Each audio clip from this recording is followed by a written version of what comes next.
Hello and welcome back to Ignite Your Fire Within, and this will be the beginning of Beginner's Yoga. So as we begin to move into a little bit more complex postures, I'm going to invite everyone into their Shavasana posture. As we find ourselves reclining onto our backs, grounding through the pelvis and the shoulders, encouraging a gentle lengthening through the spine as we allow the arms to relax alongside the bodies. The hands gently begin to take that natural C curve as we allow the legs to melt into the mat, noticing how the toes gently begin to splay outward. Finding ourselves relaxed upon the earth, we can begin to draw the awareness of our mind to our natural, rhythmic flowing breath, and just simply allowing that breath to be. Just noticing how it moves through the body. How each inhale is a gentle expansion, and each exhale a gentle release. And as we become acquainted with this natural flowing breath, finding the calmness and steadiness that exist within it. And we'll try to maintain that calmness and steadiness of breath as we move through our practice today. And gently we'll begin to bend the knees, drawing the feet flat upon the earth. As we draw the knees into the chest, gently wrapping the arms around the shins, we'll begin to find that grounding through the pelvis. It creates a natural hinge through the hips, that stomach to thigh connection here in our Apanasana. We'll continue to relax the shoulders into the earth, and we'll find that we gently begin to release the hands to the ground alongside the body. We'll extend the soles of the feet up towards the sky, finding our way to our candlestick posture, continuing to ground through the pelvis and the shoulders. And gently we'll begin to float the heels all the way down to the earth, keeping the legs nice and extended. And as the heels make contact with the earth, we'll find that our next inhalation will gently lift the legs to about a 30-degree angle. So as we hold these extended legs out, building that strength through the core, we want to find that grounding through the pelvis and the shoulders. And gently we'll lift the legs to approximately a 60-degree angle as we encourage that reach through the heels, finding that gentle activation through the quadriceps. And then we'll extend the soles of the feet to the sky, that 90-degree hinge at the hips, into our candlestick posture. And gently as we begin to release the heels all the way to the earth, finding that slow and controlled release. And as the heels make contact with the earth, gently we'll find the knees will draw into the chest, we'll wrap the arms around the shins, giving ourselves a bit of a hug of appreciation for everything that our bodies are capable of. Gently we'll extend the arms out to a T. We'll find the knees begin to fall over to the right-hand side. We continue to ground through the shoulders, inviting this twist through the spine. And perhaps the gaze begins to draw over to our left fingertips. As we find ourselves here for a few moments, allowing that roll to the right side of the pelvis, the grounding through the shoulders, the gaze over to those left fingertips, and gently we'll begin to draw the gaze back up to the sky.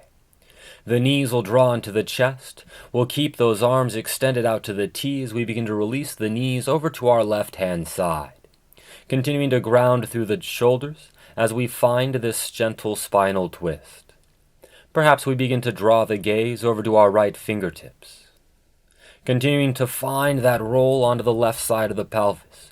We ground through the shoulders, encouraging the length through our spine as we allow ourselves to relax into our foundations.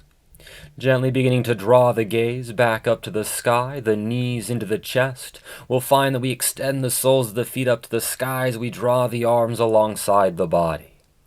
And gently we'll float the heels all the way back down to the earth, finding that Shavasana posture. And extending through the legs, we'll lift those legs to that 30-degree angle, building that strength through the core as we continue to ground through the pelvis and the shoulders. Gently we'll draw those feet up a little bit more as those legs draw to that 60-degree angle. Continuing to find that extension through the legs, the lengthening through the spine as we build that strength through our core. We'll gently then extend the soles of the feet all the way up to our candlestick posture, that 90-degree hinge at the hips. And gently we'll release the knees back into the chest, rocking ourselves forward and back gently. Finding ourselves rolling up one side and down the other of our spine, giving that multifidus just a gentle bit of a massage. And we'll rock our way up onto our sit bones, finding the soles of the fetal ground. We'll press the hands gently into the earth behind the sit bones. We begin to rock our way up onto our feet, making our way to our standing tadasana. And as we find our way to our standing tadasana, the feet anywhere from hip distance apart to the big toe and big toe mound touching with the heels slightly separated. Encouraging the lengthening through the legs, we activate the quadriceps. Hugging the low belly in allows the tailbone to gently descend towards the earth, working that length into our low back.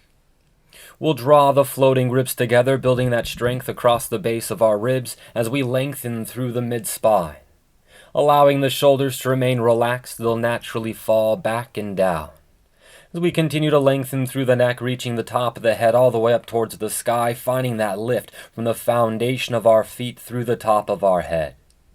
And gently we'll begin to extend the arms wide and all the way up to our Utthita Hastasana. Finding that firm foundation, lengthening through the legs, the hug of the low belly, strengthening across the base of the ribs. We just allow the shoulders to relax, they'll naturally widen across the back. And we'll invite a hinge at the hips as we begin to release to our forward fold. Finding that stomach to thigh connection, we relax the shoulders as we begin to draw maybe a chest to knee connection. And perhaps we'll find opposite hand to opposite elbow here in our forward fold. As we gently begin to sway to the left and to the right, finding a bit of ergonomic movement through our spine. And as we even out this rocking motion back to our midline, gently the hands release to the earth, we'll find our lift to our half forward fold, reaching through the chest forward as we roll the shoulders back and down the spine, utilizing the core strength to maintain length in our spine. We then encourage that length into our legs as we invite that stretch into our hamstrings. And gently we relax back into our forward fold, drawing that stomach to thigh connection. And maintaining that stomach to thigh connection, we'll begin to draw the hands to our tailbone. Interlacing the fingers together, the palms gently draw to touch, we'll reach through the knuckles, beginning to work that lengthening through the arms. And then gently we begin to extend the hands up towards the sky, inviting that stretch into our shoulders. And maybe those hands can begin to work their way up and over the head, further stretching into that shoulder girdle. Continuing to find that stomach to thigh connection, that firm foundation into our feet. We'll gently begin to draw the hands back to our tailbone. Unlacing the fingers, we allow the hands to fall freely for the earth. And we'll begin to find ourselves rolling up one vertebrae at a time, finding that lengthening gently through the spine. The shoulders remain relaxed, they'll naturally fall back and down as we lift through the neck, extending through the top of the head towards the sky. And as we make our way into our sun salutation A's, we'll begin to extend the hands all the way up to our Utthita Hastasana, finding that length of the foundation of the feet all the way through the fingertips. Gently we'll hinge at the hips, relaxing into our forward fold, finding that stomach to thigh connection. We lift to our half forward fold, lengthening through the spine and then through the legs. And gently we'll begin to release the hands to the earth as we walk the feet back to our plank or our plank on knees. We'll find ourselves lengthening through the spine here, drawing the low belly and gently reaching the tailbone, either towards the bent knees for our plank on knees or back towards our heels for our plank. And our exhale gently begins to shift the shoulder weight forward. We'll bend the elbows, hugging the elbows into the ribs as we release to our Chaturanga Dandasana. And then we'll find that we begin to reach through the chest forward and up. We're just lifting into our cobra as we find those shoulders roll back and down the spine, building that strength through the mid and upper back. We open across the front of our chest. And gently as we ground through the hands, beginning to utilize our core strength to reach the hips back and up to our down dog. And as we find our down dog here, encouraging that lengthening out of our foundations.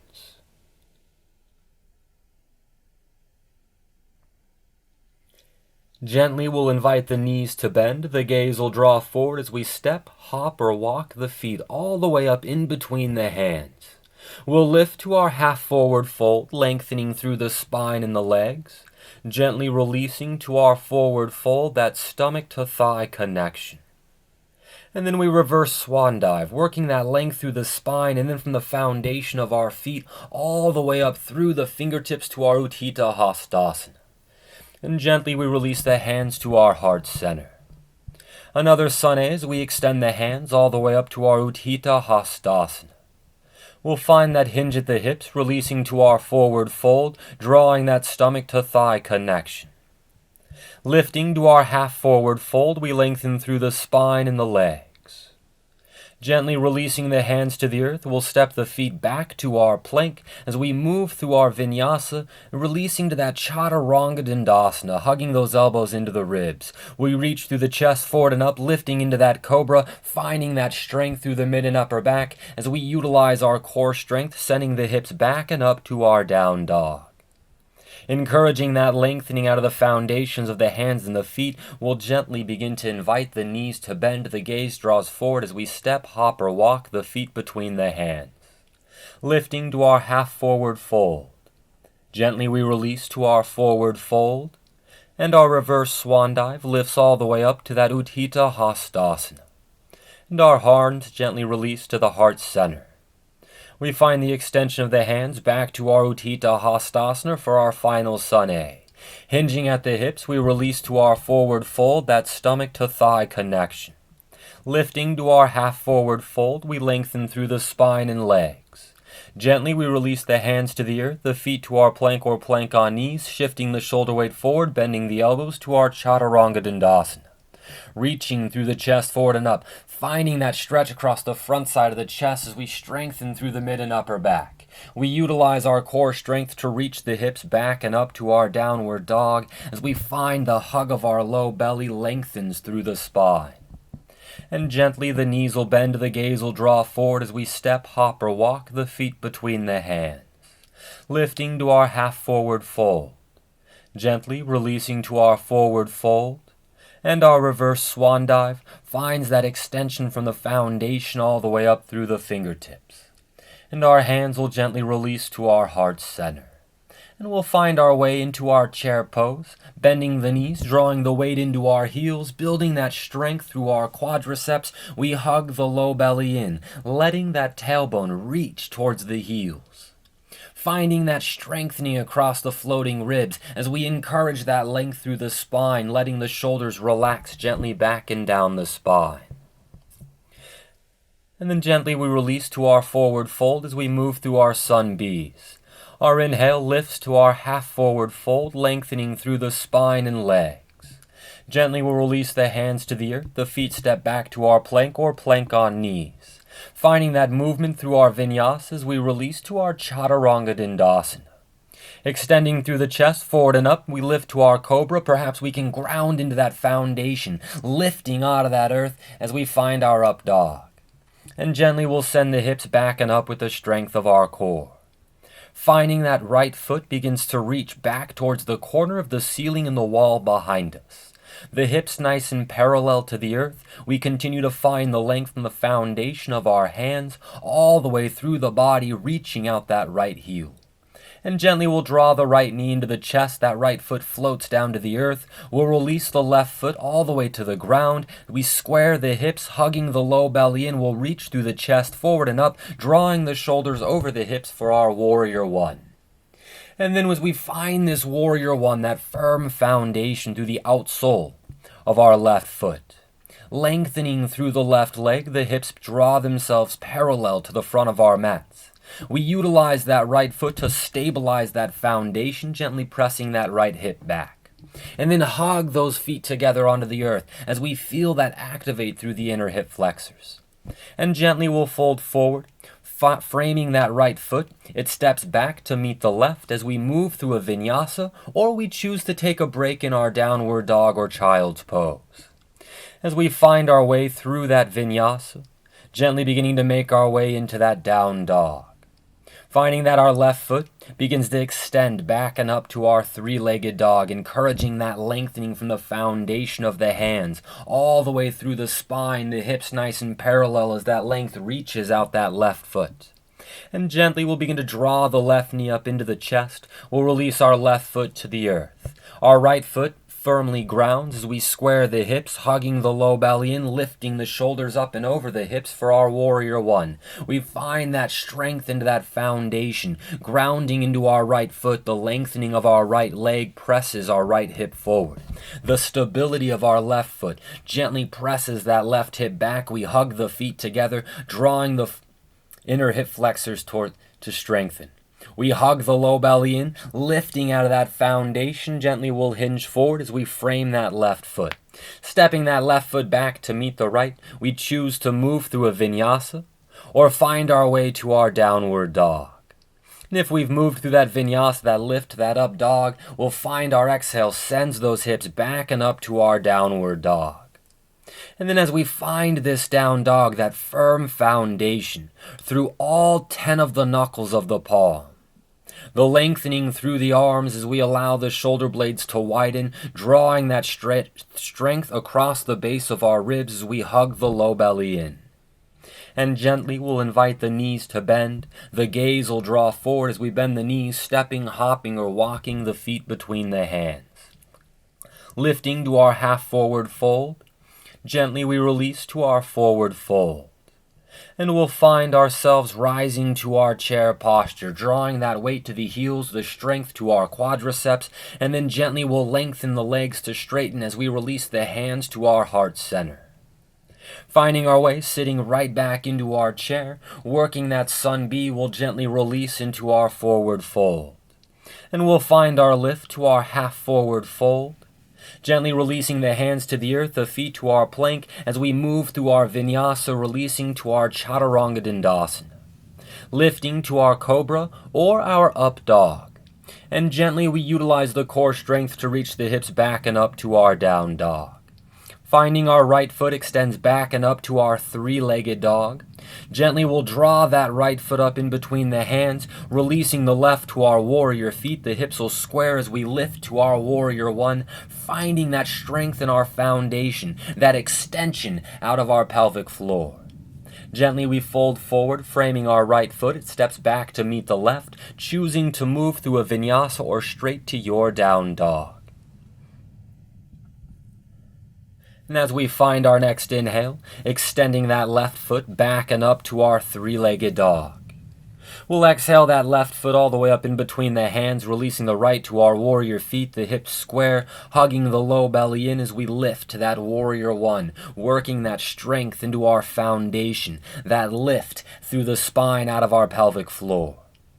And when gently we'll fold forward, framing our left foot, stepping it back to meet the right, choosing to move through a vinyasa straight to our down dog. And as we find this down dog, that firm foundation, through all 10 of the knuckles of the palm, the lengthening through the arms, the shoulder blades widen, the strengthening across the base of the ribs as we hug the low belly in. And then we allow the heels to relax in towards the earth. Find that stretch that exists through the calves and through the hamstrings, all while maintaining length in our spine. And gently we'll invite the knees to bend. The gaze draws forward as we step, hop, or walk the feet between the hands. We'll find our lift to our half forward fold. Gently we release to our forward fold and our reverse swan dive all the way up to our Utthita Hastasana. Gently release the hands to our heart center, and we'll gently step the feet about shoulder distance apart. Now we'll begin to release the sit bones gently down towards the earth, making our way into our Malasana squat.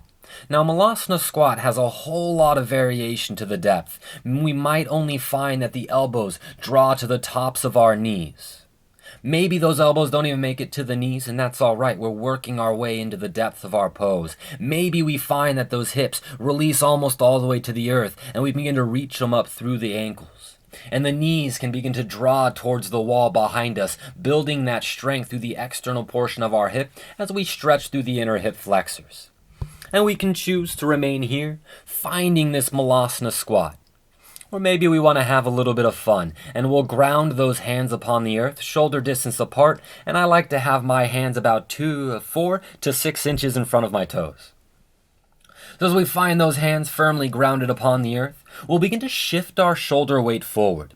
Lifting onto the balls of our feet, we want the knees up on those upper arms, anywhere from above the elbow to that armpit, so the tricep, above it, below it, all up on that upper arm.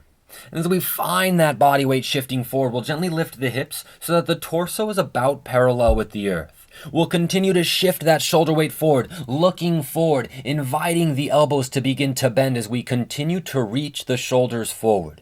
So we take all of that weight forward into our hands, and our feet will naturally begin to float off the earth as we begin to find our way into this crow posture. And now we find that crow tends to create fear of falling, and that is very typical. But I want us to think about something. First, I want you to ask yourself how tall you are, and say it out loud. And then I want you to ask how far away from the ground is your head when you're trying to do crow, and say that answer out loud and compare the two together. Because you walk around all day long with your head off the ground, and we can find ourselves 2 to 3 feet off the ground playing on our hands. So it's all a matter of perspective on how we look through our fear.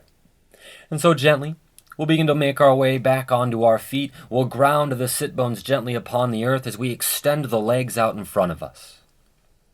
Hugging the low belly in, we work that length through the spine, and gently we'll begin to reach the chest forward as we find our fold into our Paschimottanasana. Now, as we find this seated forward fold, we want to feel our weight move forward gently on the sit bones as we encourage the pelvis to move along with the spine. That just helps keep that length through the low back. Let the shoulders gently relax back and down the spine, building a gentle strength through the upper back in between the shoulder blades. That just assists in maintaining that length through our spine as we encourage that stretch through the hamstrings and perhaps through the hips.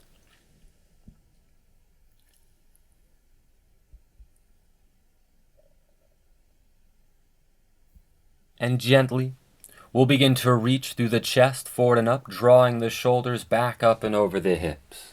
We'll find ourselves bending our right knee, drawing that right foot flat upon the earth. And we're going to work that grounding through the sit bones, the hug of the low belly, lengthening through the spine, and gently we'll begin to reach the chest towards our extended toes. Now, as we find this fold forward, we don't really want to worry about that right knee at the moment. What we want to find is that foot grounds firmly. We continue to rest into our sit bones. We work that length out of that pelvic floor. Maybe that right hand can begin to reach out to the right, seeing if we can hook the upper arm in front of the knee or the shin. And then maybe that right hand begins to reach towards the wall behind us, inviting that depth into the stretch of that right hip flexor. We'll find an inhalation, encourages that lengthening through the spine, and gently we'll begin to relax into the depths of this sage posture that's available for us. And as we begin to draw that right hand back to our midline in front of us, reaching through the chest forward and up, the shoulders turn up and over the hips. We'll gently extend that right foot out to meet the left. We'll bend our left knee, drawing that left foot flat upon the earth. Grounding through the sit bones, the hug of the low belly lengthens through the spine, and gently we begin to reach the chest towards the toes, encouraging that length through our foundation. And then maybe that left hand begins to reach out towards the left. Perhaps it begins to reach towards the wall behind us, encouraging the shoulders to roll back and down as we build that stretch into that left hip flexors. And we'll find an inhale lengthening through the spine, and gently as we find ourselves relaxing into the depths of our sage pose.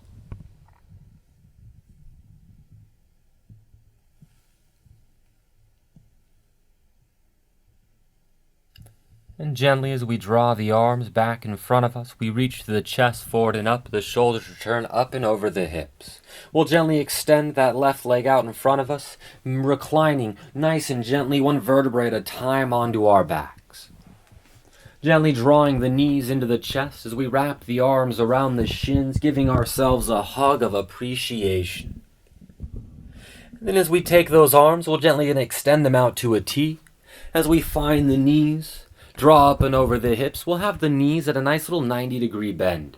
Those arms out to a T, and we're going to find that we begin to float the knees over to the right-hand side. We're going to pause just before the earth, and then we're going to find that those knees lift back up and over the hips. And gently we begin to release the knees over towards the left. Once again, pausing just before the earth, so that we can lift those knees back up and over the hips, noticing the grounding through the shoulders as we find the knees release over to the right.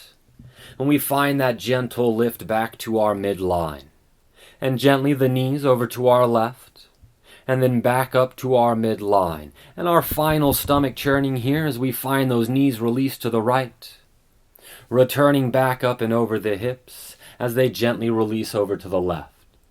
And that lift back to our midline, gently finding that the knees draw into the chest, we wrap the arms around the shins, curling into an itty-bitty little bit of a ball, giving ourselves a big old bear hug. And then we'll begin to relax the shoulders back into the earth, the arms will gently ground, we extend the legs out in front of us, finding our way back to our Shavasana posture. And as we take this time, here in our Shavasana, we can gently begin to reflect upon our practice. The stretching and the strengthening that we moved through.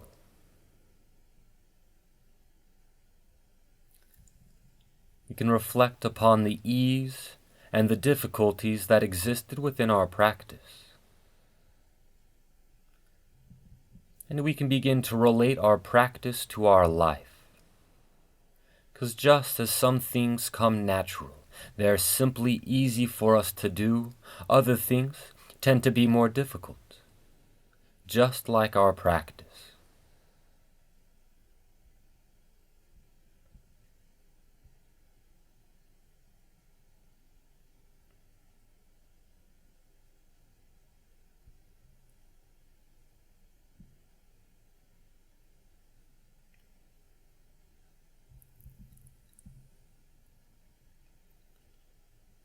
And as we gently draw the awareness of our mind back to our bodies, we'll invite movement as we begin to wiggle the fingers and the toes, rolling the wrists and the ankles in circles.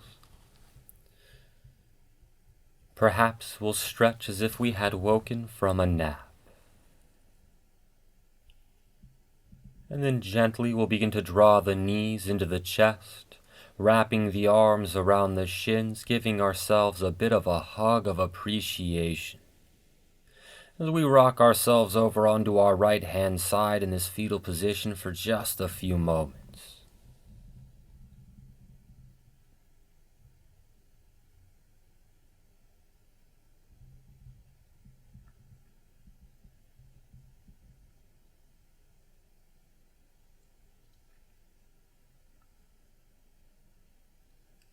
And gently, we'll begin to make our way to a comfortable seated position.